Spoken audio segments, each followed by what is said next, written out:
Hello and welcome to Don't Tell Me to Relax, the fertility podcast here to guide you through the roller coaster of trying to conceive. I'm Hannah, your host, a fertility acupuncturist with clinics in London and across the UK. Our patients tell us how frustrated they feel about their lack of fertility education. So this podcast aims to provide all that education they never taught you in school, with the aim of putting you back in control of your fertility journey. We also have our fertility community to help address isolation and provide further information and support. To join us, the link is in the show notes.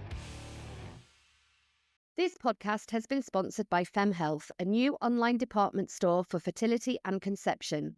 FemHealth help women embrace their fertility journey by providing access to products, treatment and resources. Fem is also home to Temp Drop, a new all-in-one device that you sleep in, giving you insights and valuable information on your cycle and fertility. Visit FemHealth at www.femhealth.co.uk with over 250 products and 60 brands to support your journey. Use the code RELAX15 for 15% exclusive discount. Hello and welcome back. Today I am with Tess from Bayer Fertility. And Bayer Fertility is the first UK's at-home intracervical insemination device. That is quite a mouthful. It really is a mouthful. It is. I'm really pleased I did that. So, Tess, would you like to introduce yourself and tell us all about Bayer? Absolutely. It's so nice to be here, Hannah. We are huge fans here at Bayer, so it's so great to be here. I'm Tess. I'm the co-founder and CEO of Bayer Fertility. Bayer, people sort of ask me a little bit about myself, and I think beyond a certain point, it ends up getting quite hard to separate yourself from the business that you've created. Tell me about it. Yeah. After a couple of years, I'm like, who is Bayer? Who is Tess? So we're getting to that point. But I'm actually a commercial person by background, so I got my start sort of always starting startups, but as a marketer mostly. So my sort of power is telling stories, and one of the things for me that gets me really going are things that just don't seem fair to me. And 4 years ago, I had a very dear friend struggle sort of through a fertility journey. And as we were talking about it, I thought, it's just so unfair. Like, nothing you're telling me here makes sense to me. And the more I looked into it, the more I thought, oh, we've got to change this. And the road to IVF is littered with all of these technologies that used to exist and then kind of fell by the wayside and were left there as we slowly commercialized and created a fertility industry. And so I looked at the industry and I thought, sounds about right to bring back sort of primary care in fertility. Where on earth did that go? How did we go from a care pathway where we start with intercourse and are told to try that for a year? And then you're told, oh, come on into a clinic.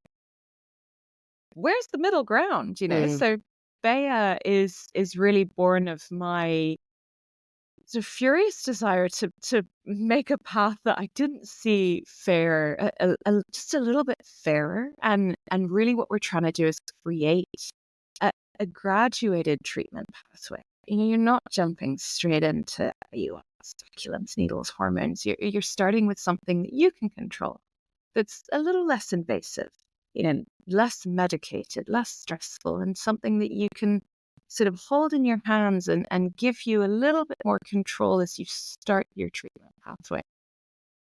And so can you tell us a little bit about what it actually is, what the device is? Because it's when I was looking through your website, I was really interested to see that it is something that has been around for a very long time, but has kind of, like you said, been sort of left by the wayside. So can you kind of describe for anybody listening? I know it's quite difficult when you're listening and you can't see it, but can you describe what it actually is and what it does? Absolutely. Yeah. And I laugh because I'm sure you're the same. I've got all of this stuff. I've got cervical caps. I've got a uterus. I've got all of this stuff on my desk in front of me. And I know we're on a podcast, so I'm trying to figure out how to describe it without sort of holding up my trusty uterus, not my uterus and not my own uterus, as it were. So it is a medical device, and you can think of it as an applicator. Sort of think to be crude, sort of like a large tampon applicator. And inside that is what's called a cervical cap. And the cervical cap is what is placed onto the cervix using the applicator. So if I've sort of got one in front of me, but essentially, and actually this one's kind of cool, it's a see-through device. We're thinking about launching these actually, but what you can see here is the medical device, and at the top is a funnel, and you produce your semen sample into one of the 400 semen pots that you can see in my office background. And you pour that into the funnel. The reason that's important is we don't require intercourse for this device to work for you. And that was one of the first things when we were designing this. I sat down, I said, no sex. Absolutely not. Like, not every family gets started that way, A. And B, by the time you're knocking on our door, intercourse is not what you want to be doing. You know, that's what we hear from most of our users. So you pour your semen sample in through the funnel. And then it's kind of tough to see, but you can see here, you could see a cervical cap folded inside the device. So once you've poured your semen sample through, it's sitting in the reservoir of the cap. This is what the cap looks like, just sort of folded up in here. And then you pop the funnel off the device, and then it's inserted into the vaginal canal.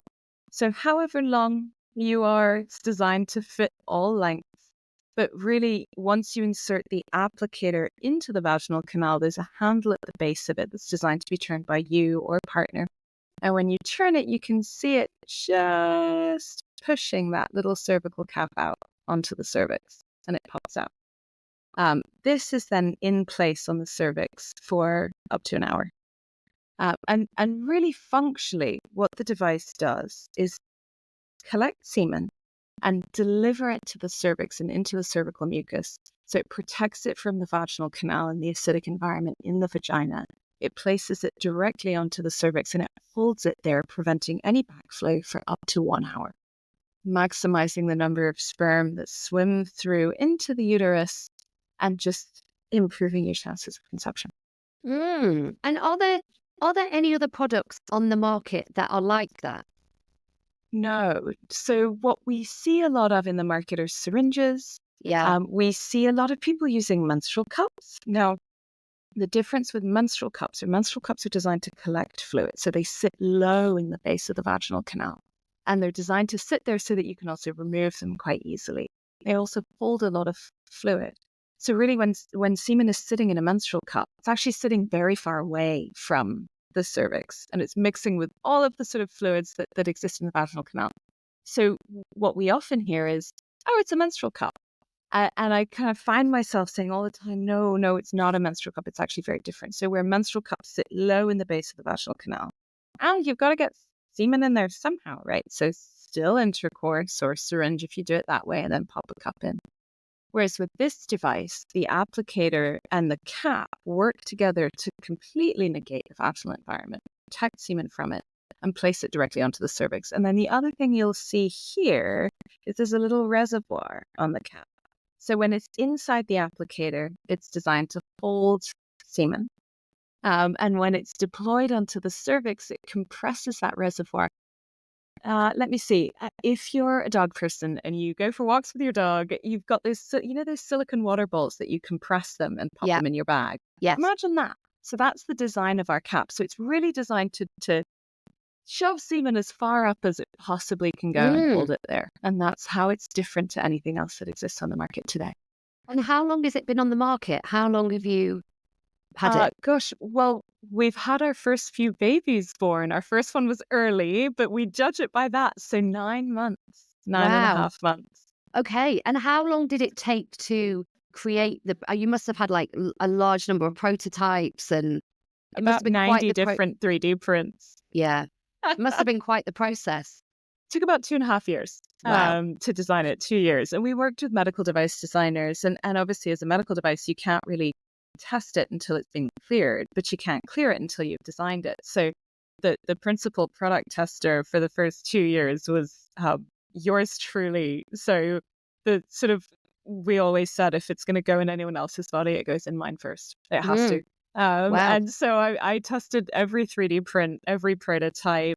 And the final phases of testing were always to go into the office with a gynecologist. Our lovely company gynecologist is wonderful. And I would just go and I'd get, 3, 4, 5 speculum exams in a row where you'd insert the product and then he'd do a pelvic exam with the speculum and take photographs to see if, is it right, is it the right place, etc. So it was a really interesting first meeting with this gynecologist where I walked in with a giant, what he saw, which was a giant plastic stick and my phone, and was like, hey, I'm going to use this and I need you to photograph my vagina. And he was like, no way.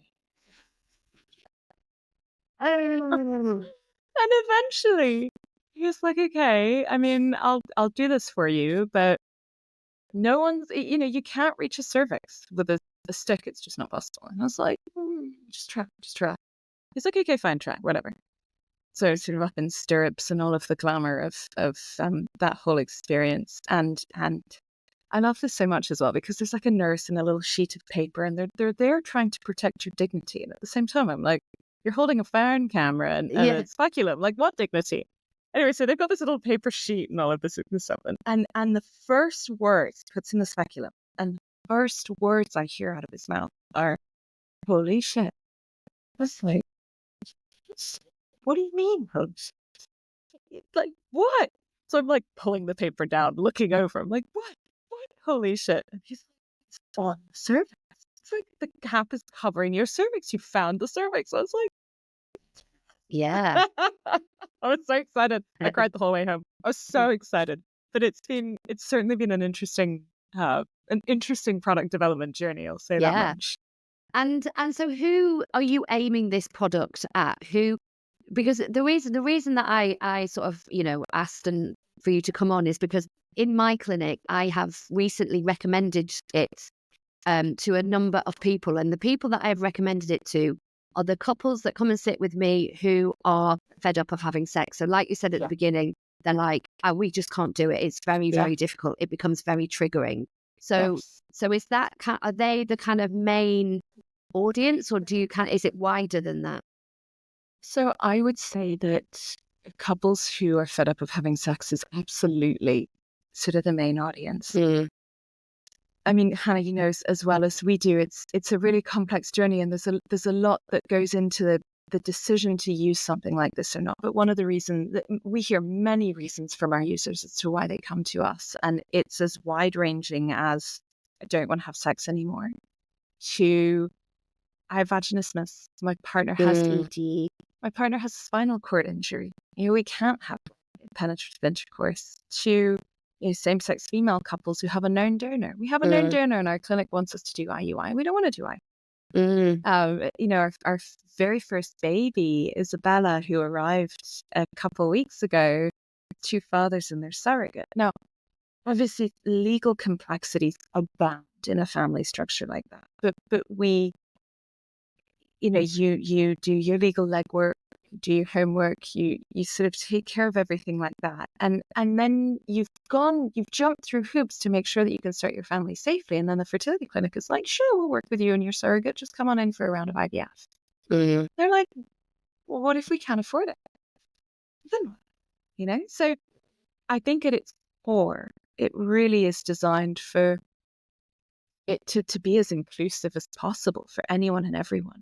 I would say our most common use case is heterosexual couples for whom intercourse is just ruining their relationship. They need a break. They need something else. Yeah.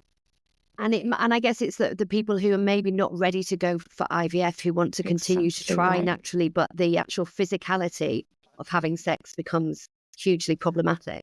Exactly right. You're ready to start treatment, but you're not ready for IVF and everything that puts you through. And is it a one use when you buy it? Tell me about how, do you have to buy a new one for every time you use it? Yeah, so we ship you a treatment kit. In the kit, you get 2 insemination devices because we recommend that you inseminate twice in a single menstrual cycle. So when you get your first LH surge and the next day. And the reason we do this is twofold. We're really trying as much as we can to optimize for semen sample quality. And our assumption is the first sample, there's likely been an abstinence period. So you're looking at high count but it's not the freshest sample. And then 24 hours later, it's going to be a lower count sample, but it's much fresher. So we're trying to optimize for semen quality. But actually, one of the sort of accidental side benefits of giving people 2 devices is what we often find in your first cycle with your first device is people are a little nervous. Have I used it right? Is it in the right place? And by giving people 2 devices and 2 chances in one cycle, by the time they use the second device the next day, they're like, oh, I got this. I know what's going on. So in one treatment kit, you get 2 devices, 2 semen pots, and a guide. The guide walks you through a complete treatment cycle and how to use the Bayer devices within your menstrual cycle, sort of how to get the best semen sample, how to test for ovulation, et cetera, et cetera. Now, the devices themselves are single use, and it's really unfortunate that we had to design it that way, but because the cervical cap is sitting in the body for such a long time, sort of cleanliness becomes a hugely important factor. And to ensure cleanliness in the design, it is designed as a single-use device. And I presume that, so I guess the process is that people are using LH sticks to confirm their ovulation. Is that your preferred method, or do you? Yeah, okay. It is. Yeah. We hear a lot of people who are using apps and temperature, and honestly, when you get a treatment kit, in that guide, one of the first things we'll say to you is if you can, I know it's a privilege to be able to access those. They're not cheap. They're not all cheap. But if you can, we really recommend LH midstream urine tests because it is clinically, based on the data that we have available today, it is the most reliable means of detecting ovulation. And so what, I know you've only been around for nine months, but did I see, because when I was doing a bit of research, did I see a research paper from the NHS around stats for this kind of device in terms of its effectiveness? You would have seen the NICE guideline. Yeah. So the NICE guideline is, you know all about the NICE guideline. So if you look in the NICE guideline at the reproductive health and infertility treatment section of the guideline, you'll see IUI, IVF, and ICI. And you'll see some of the efficacy statistics for ICI and IUI over a 6-month period, 6 cycles of treatment. So that is the research that exists for ICI. It's been around for such a long time. I was at a urology conference last week in the US, and I sat down with a urologist. Urologists have a fantastic sense of humor. And I sat down with one he had to be in his 80s. And I showed him the device and he went, oh, ICI. I did this in the 50s. He just had a volume at which the entire conference venue heard. It's like, where did this even go? It's like, well, so it's been around forever. So there's a ton of peer-reviewed and clinical literature on the treatment. Right? We haven't actually created anything new here. We've just modernized something that we believe should have never gone away. And so in terms of like comparison between IUI and ICI, what's the difference? Like, how does it compare? So in terms of efficacy rates, if you look at Cochrane reviews, which are sort of systematic reviews that are the gold standard, the conclusion that has been drawn is that there's insufficient evidence to determine whether there's any difference at all between them in efficacy. And if you look at the stats in the NICE guideline, ICI is a couple percentage points less effective than IUI. And so for us, when you look at it, if you're going to try 3 to 6 cycles of something, why wouldn't you go for the low cost, least effective first line intervention? Try that. If that doesn't work, then at least you're ready for IVF. So let's talk about cost. So I guess a round of IUI, I guess, is about between £1,000 and £2,000. Exactly right. I know it does vary. So how much is it if you did, if you use Bayer instead of going for IUI in a clinic? What's the cost of a Bayer? You use Bayer for one cycle, it's £249. Okay, so significantly cheaper than IUI. And with that, you get your treatment kit, but you also can access our team anytime you need. and we offer free fertility coaching sessions. So our embryologist, Sandy, who is a huge fan, is really brilliant. And she runs free sessions for people who are going through treatment with us every month. And so do you recommend people test their sperm before they use this? So we're not medics, and so we can't recommend anything at all. It would be irresponsible for us to make any kind of recommendation. So our starting point always is to look at what the NHS recommends. What is the NHS guidance on this?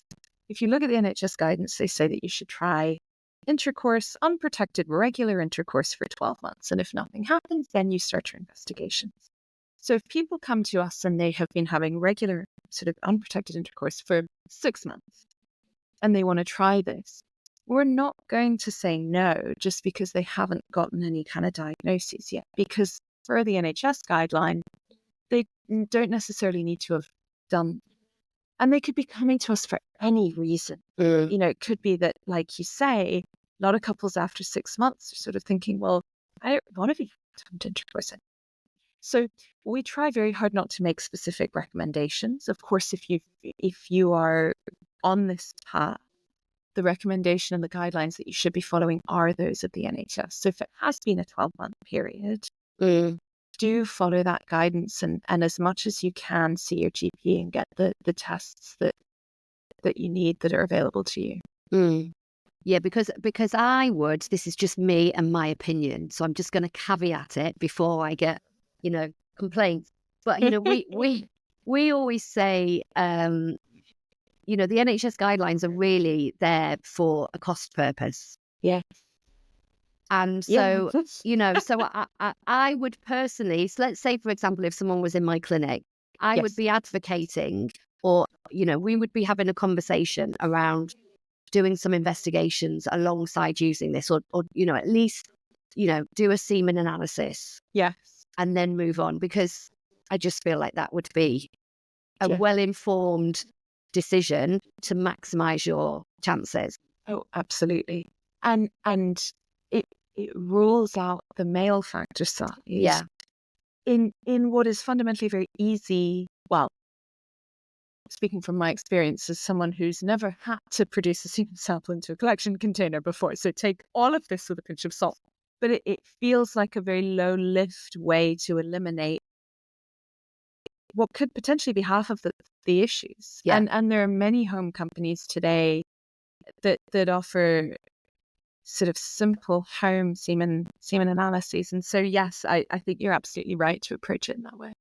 And how many times do you have like a number of cycles that you would recommend to use it before you then move on to further investigations or next steps of fertility treatment? Yeah, so we would recommend 3 to 6. I think it's going to start to depend on how long you've been trying, age of yourself, your the carrying partner, the female and male partner. So we would say, look, you can buy 1 or 3. We have some people who come to us and they want to do 6, and at the end of 6, they're still not ready for IVF, but they're not ready to go back. They don't want to go back to intercourse and they want to do more, and they ask us what we think. And we would say the NICE guideline has data for 1, 6, 12 cycles consecutively. We would say try 3 to 6. After 6, take a next step, maybe take a breather, try some diagnostics, have a think about what the next best step is for you, depending on your situation, your journey, your age. And you mentioned before that you have support. So can you tell us a little bit more about what that looks like? Yeah, so we're quite a hands-on team. We all man the support inbox. So when someone emails support with a question, all of us are here to answer it. I say all of us, principally Sandy, because she's the embryologist with the most knowledge. But you can email us 7 days a week and you'll get an answer from one of us 7 days a week. The other support that we offer are the free fertility coaching sessions with Sandy. And these often have a theme, but you can also come in and ask anything you want. So they're like a webinar that Sandy does for people to listen. And so it's about, I guess you must do a lot around understanding your cycle, knowing when you're ovulating, optimizing the time. Right. Yeah. Exactly right. Great. And last coaching session, people, usually we said, pop your answers in the chat. And Sandy just answers. And actually, mostly they just become Sandy answering questions. And so the last session, we thought, well, hang on, why don't we just make it a cameras on, everyone pile in. And we ended up having the coolest conversation. And there were some people who had used their device and some people who hadn't. And the people using the device were sort of saying, don't worry, it looks huge, but it's really comfortable. And so it ended up becoming a really supportive session. I loved it so much. So I think the sessions are really bring to the session the questions that you have, and we'll do everything we can to make sure you leave it with those questions answered.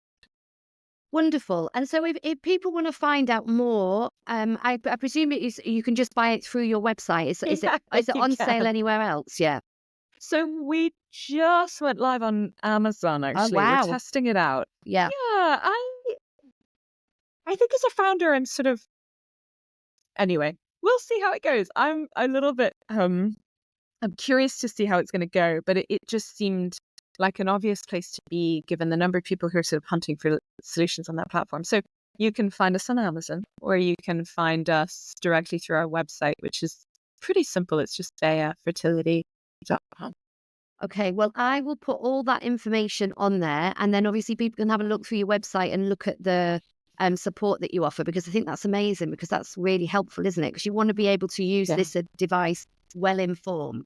Yes, for sure. That's the only way that it will work for you, and that's something we try so hard to do. Oh, well, Tess, it's really lovely to speak to you today. Thank you so much. I wish you all the best with it. Thanks, because Helen. It really is an amazing product, and I think for certain people it would be really helpful. So I really wish you the best with everything.